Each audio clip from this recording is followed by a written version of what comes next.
Hello दोस्तों, मैं गौरव कुमार आप सभी का गौरव मैथ्स पे स्वागत करता हूँ। आज हम लोग क्लास 10 के एक्सरसाइज 1A रियल नंबर्स के अंदर पढ़ेंगे Euclid's division lemma and algorithm. Lemma क्या होता है इसके बारे में देखते हैं। Lemma is a proven statement using for proving another statement. Means lemma एक अन्य कथन को सिद्ध करने के लिए एक सिद्ध कथन है। मतलब पहले से एक हमारे पास कथन होता है या स्टेटमेंट होता है जो कि सिद्ध किया होता है, और इसके हेल्प से हम और भी दूसरे स्टेटमेंट्स को प्रूफ करते हैं या कुछ क्वेश्चंस को फाइंड करने में हम इसकी मदद देते हैं। इसको हम लोग लेमा कहते हैं। तो वो लेमा क्या है? वो लेमा है A equals to b q plus r. यहाँ पे A, B, Q और R है। A को हम लोग जैसे बचपन में हमने पढ़ा था भाग एल्गोरिदम के बारे में, जहाँ हमने क्या पढ़ा था, dividend equals to divisor into quotient plus remainder. इसी को अब हम लोग इस फॉर्म में पढ़ेंगे A equals to b q plus r. Dividend A हो बन गया, डिवाइजर B, कोसेंट Q और रिमाइंडर R। अब यहाँ पे एक कंडीशन होता है, इस A equals to b q plus r के लिए एक कंडीशन दिया गया है, B greater than R, R greater than equals to 0। अब इस छोटे से चीज़ से हमारे एग्जाम में क्वेश्चन आता है। इसको हम देखेंगे।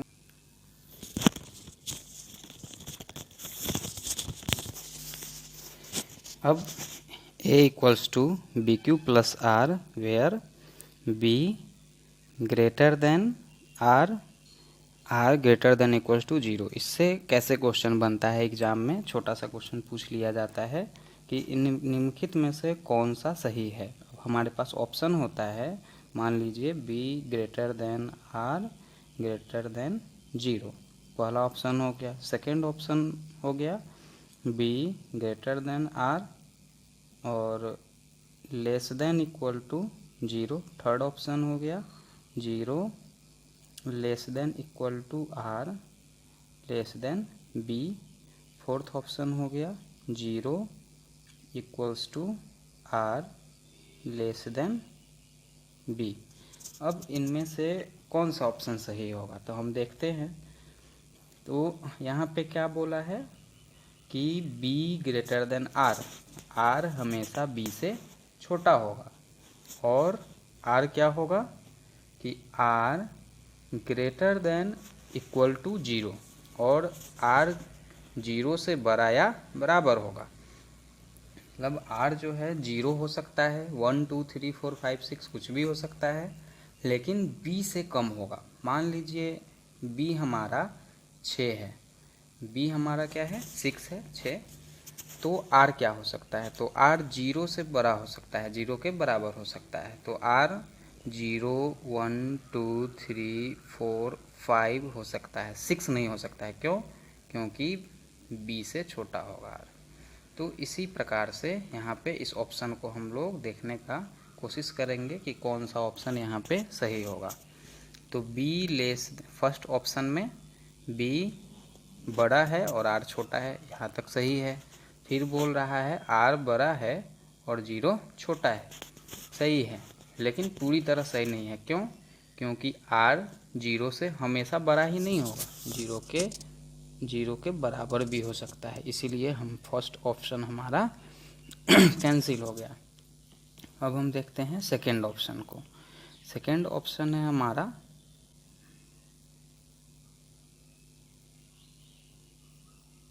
सेकेंड ऑप्शन है हमारा, एक मिनट,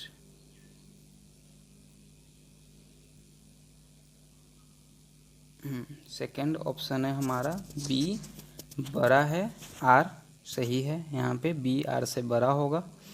फिर लिख रहा है कि R छोटा होगा। देखिए यहाँ पे गलती हो गया, R 0 के बराबर या बड़ा होगा, ना कि 0 से छोटा होगा। तो हमारा सेकेंड ऑप्शन भी गलत हो गया। अब थर्ड ऑप्शन वही है थर्ड ऑप्शन में आर बड़ा है और 0 छोटा है, बराबर है, ठीक है। बी से आर छोटा है, ये भी सही है, मतलब थर्ड ऑप्शन हमारा पूरी तरह मैच कर रहा है, तो थर्ड ऑप्शन हमारा क्या होगा, आंसर हो जाएगा। फोर्थ ऑप्शन को भी देख लेते हैं। फोर्थ ऑप्शन में लिखा है 0 इक्वल्स टू आर, 0 के आर बराबर होगा, नहीं ऐसा नहीं है, हमेशा 0 के बराबर नहीं होता है। फिर इधर आगे लिखा हुआ है आर छोटा होगा बी से, यहाँ सही है, लेकिन ये आधा पार्ट, तो जब तक हमारे ऑप्शन का पूरा पार्ट सही नहीं होगा तब तक हमारा ऑप्शन सही नहीं होगा, इसलिए फर्स्ट ऑप्शन नहीं होगा, सेकेंड ऑप्शन नहीं होगा, फोर्थ ऑप्शन नहीं होगा, third one is my answer, third option मेरा क्या होगा, आंसर होगा। तो यहाँ एक बात ध्यान रखने वाली है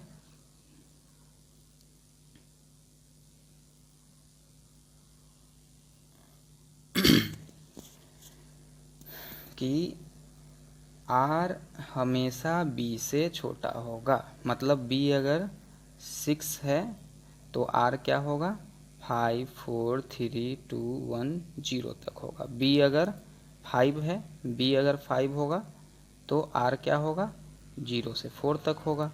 बी अगर 10 होगा तो आर क्या होगा, 0 से 9 तक होगा, मतलब आर 0 के बराबर हो सकता है और 0 से बड़ा हो सकता है। ये छोटा सा क्वेश्चन यहाँ से बनता है।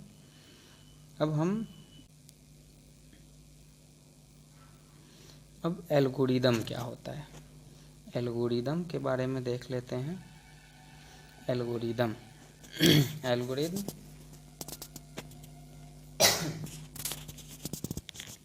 अब हम एल्गोरिदम के बारे में देख लेते हैं। एल्गोरिदम क्या होता है, N algorithm is a series of well defined steps which gives a method for solving a certain type of problem, मतलब एल्गोरिदम अच्छी तरह से परिभाषित चरणों की एक श्रृंखला है जो एक निश्चित प्रक्रिया की समस्या को हल करने के लिए एक विशेष विधि देता है। अब हमने सबसे पहले क्या पढ़ा, लेमा। लेमा क्या था कि एक प्रूफ किया हुआ स्टेटमेंट था जिसका हम हेल्प लेते हैं किसी और स्टेटमेंट को प्रूफ करने के लिए या किसी क्वेश्चंस को सॉल्व करने के लिए। एल्गोरिदम क्या है, तो ये यूक्लिड्स का एल्गोरिदम, तो उसी लेमा को अगर एल्गोरिदम को अगर हम यूक्लिड्स एल्गोरिदम कहेंगे तो यूक्लिड्स लेमा का बार बार यूज करके हम HCF फाइंड करने में इसकी मदद लेते हैं। यूक्लिड्स एल्गोरिदम की मदद हम यूक्लिड्स लेमा का बार बार यूज करके HCF फाइंड करने में मदद लेते हैं। तो यहाँ से एक छोटा सा क्वेश्चन एग्जाम में आता है कि यूक्लिड्स एल्गोरिदम का यूज हम क्यों करते हैं, और ऑप्शन होगा आपके पास HCF फाइंड करने के लिए, LCM फाइंड करने के लिए, डिवाइड के लिए, मल्टीप्लाई के लिए, इस टाइप से ऑप्शन होगा। तो हमको ये बात भी दिमाग में रखना है कि यूक्लिड्स एल्गोरिदम का यूज हम लोग HCF फाइंड करने के लिए करते हैं। तो यहाँ दो क्वेश्चन जो ऑप्शनल बेस्ड आते हैं एग्ज़ाम में, एक मैंने आपको बताया जो कि कंडीशन पे डिपेंड होता है, A equals to BQ plus R में B greater than R greater than equals to 0, इस कंडीशन पे बेस्ड ऑप्शनल क्वेश्चन आता है। दूसरा एल्गोरिदम के बारे में पूछा जाता है कि एल्गोरिदम का यूज हम क्यों करते हैं, तो एल्गोरिदम का यूज हम HCF फाइंड करने के लिए करते हैं। अब हम लोग देखेंगे कि ये एक मिनट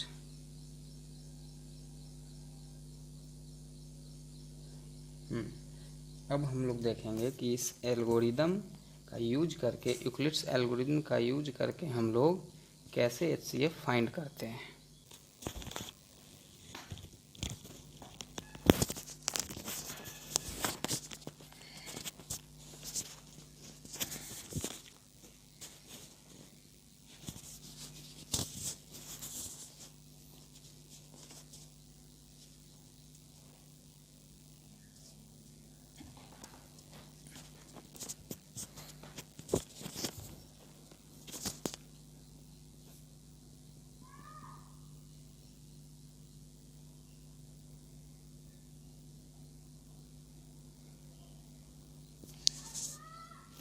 अब हम लोग a equals to b q plus r को समझने की कोशिश करेंगे क्या है।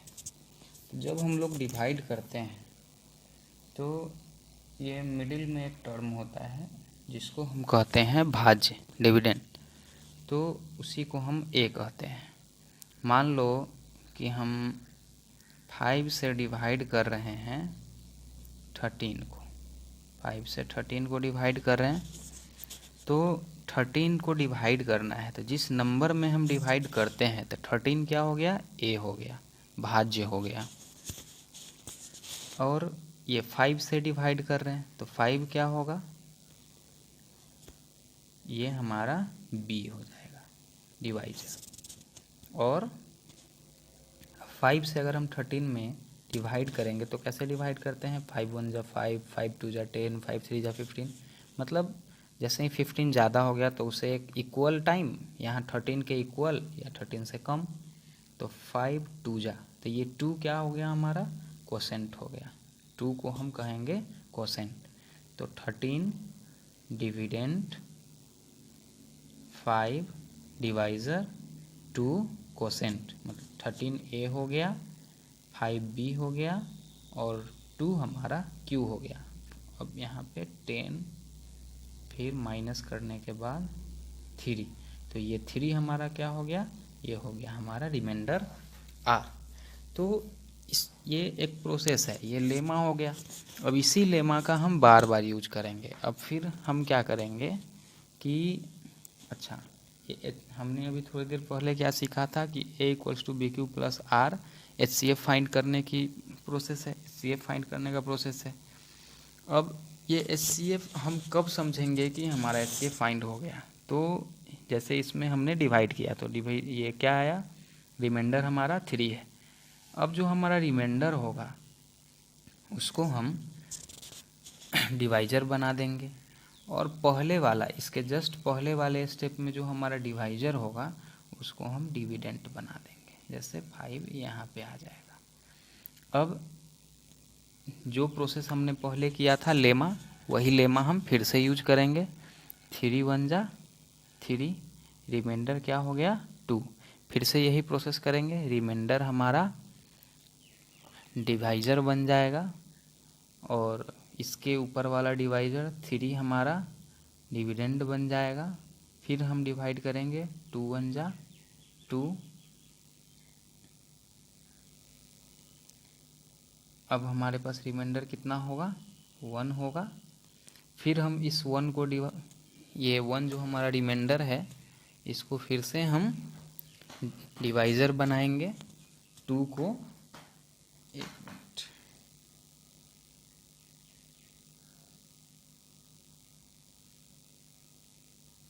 अब हमारे पास 1 क्या है, रिमाइंडर, 2 को हम बनाएंगे डिवाइज़र। अब 1 2 जा 2 हो गया, रिमाइंडर हो गया 0। तो यूक्लिड्स लेमा का हम बार बार यूज किए, यहाँ 5 और 13 के लिए यूज किए, फिर 3 और 5 के लिए, फिर 2 और 3 के लिए, फिर 1 और 2 के लिए। तो इस प्रकार से तो ये लेमा है, जो हर एक बार लेमा है, लेकिन इसी लेमा को बार बार अगर हम यूज कर रहे हैं तो इसको हम एल्गोरिदम कहते हैं। तो एल्गोरिदम के थ्रू जब ये स्टेप करते करते अब ये हमारा रिमाइंडर क्या हो गया, 0 हो गया। तो जिस टाइम में, जिस स्टेप में रिमाइंडर 0 हो जाएगा उस समय जो डिवाइजर होगा, जिस स्टेप में रिमाइंडर 0 होगा, मतलब व्हेन r इक्वल्स टू 0, जब r 0 के इक्वल होगा तो उस समय का जो b होगा हमारा, ये यहाँ पे 1 हो गया, तो उस समय का b हमारा क्या हो जाएगा, वही हमारा HCF हो जाएगा। तो HCF इक्वल्स टू b। जब r हमारा 0 होगा तो HCF b हमारा क्या हो जाएगा, HCF हो जाएगा, मतलब 0 हो गया यहाँ पे, तो HCF क्या हो गया 1। तो इस क्वेश्चन में 5 और 13 का हमने HCF फाइंड किया तो हमको क्या पता चला, 1 पता चला। तो इसी चीज़ को हम लोग दूसरे फॉर्म में लिखते हैं। सबसे पहले हमने क्या किया, 13 और 5, इसको हम algorithm a equals to b q plus r के फॉर्म में कैसे लिखते हैं देखते हैं। A equals to b q plus r के फॉर्म में इसको हम कैसे लिखते हैं। तो सबसे पहले हमने 13 को डिवाइड किया था 5 से, 2 टाइम रिमाइंडर था 3। फिर बी जो हमारा 5 है वो ये बनेगा, और ये जो रिमाइंडर है हमारा वो बी बनेगा। 3 1 टाइम रिमाइंडर आया था 2। फिर ये 3 हमारा जो बी है वो फिर से ए बनेगा 2 इंटू 1 प्लस 1, क्योंकि रिमाइंडर 1 था। अब ये फिर से 2 हमारा ए बन जाएगा 1 2 टाइम में 0। अब इसको हम पूरा देखेंगे। देखिए ऊपर से देखते हैं। सबसे पहले 13 को डिवाइड किया गया था 5 से, 2 टाइम में रिमाइंडर था 3। तो इसी चीज़ को यहाँ पे लिख दिए। 13 को डिवाइड किया गया 5 से, 2 टाइम में रिमाइंडर 3। फिर सेकेंड स्टेप में क्या हुआ, 5 को डिवाइड किया गया 3 से, 1 टाइम में रिमाइंडर 2। तो सेकेंड स्टेप में 5 को डिवाइड किया गया 3 से, 1 टाइम में रिमाइंडर 2। तो यही जो बार बार हम ये लेमा का यूज कर रहे हैं। तो यूक्लिड्स एल्गोरिदम कब बन रहा है, क्योंकि एल्गोरिदम क्या कहता है, किसी एक प्रूवन स्टेटमेंट को बार बार यूज करना। अब ऐसे करते करते यहाँ r हो गया 0। r जब 0 है तो b हमारा क्या है, जब r 0 है तो उस समय b हमारा क्या है, 1 है। तो जिस समय r 0 होगा और उस समय b जो भी होगा उसी को हम कहेंगे HCF। तो HCF क्या हो गया हमारा, 1 हो गया इस क्वेश्चन के लिए। तो इसी प्रकार से हम यूक्लिड्स एल्गोरिदम का यूज करके HCF फाइंड करते हैं। बार बार डिवाइड के प्रोसेस को करते हैं, यूक्लिड्स के लेमा का यूज करते हैं, और जब r हमारा 0 के इक्वल हो जाता है तो उस समय के जो b होगा, उस समय का जो b होता है उसी को हम लोग HCF कहते हैं। अब यहाँ से एक छोटी सी बात पूछी जाती है कि ये जो HCF 1 है वो किसका HCF है। क्या हमारा क्वेश्चन था ये 13 और 5, क्या वो 13 और 5 का HCF है सिर्फ, नहीं। ये 1 जो ये 13 और 5, 5 और 3, 3 और 2, 2 और 1, जितने भी पेयर बनेंगे इस तरीके से सभी का HCF 1 होगा। मतलब HCF कितना था, 13 और 5, उसके बाद 5 3 3 2 2 1, 5 3 3 2 2 1, इन सभी क्वेश्चंस का HCF क्या होगा, 1 होगा। तो सिंपल सा कभी कभी फिल इन द ब्लैंक्स में हमसे पूछ लिया जाता है ये HCF 13, एक मिनट, HCF 13 5 और उसके बाद फिल इन द ब्लैंक्स 3 3 2 1। तो यहाँ पे तो ये क्या हो जाएगा हमारा, क्योंकि ये 5 ही तो नेक्स्ट स्टेप में जाता है। 5 हमारा अगर 13 5 है तो अगले स्टेप में क्या होगा, 5 3, फिर अगले स्टेप में 3 और जो 2 जो भी था ऊपर से। तो ये हमारा प्रोसेस होता है एल्गोरिदम के थ्रू HCF फाइंड करने का।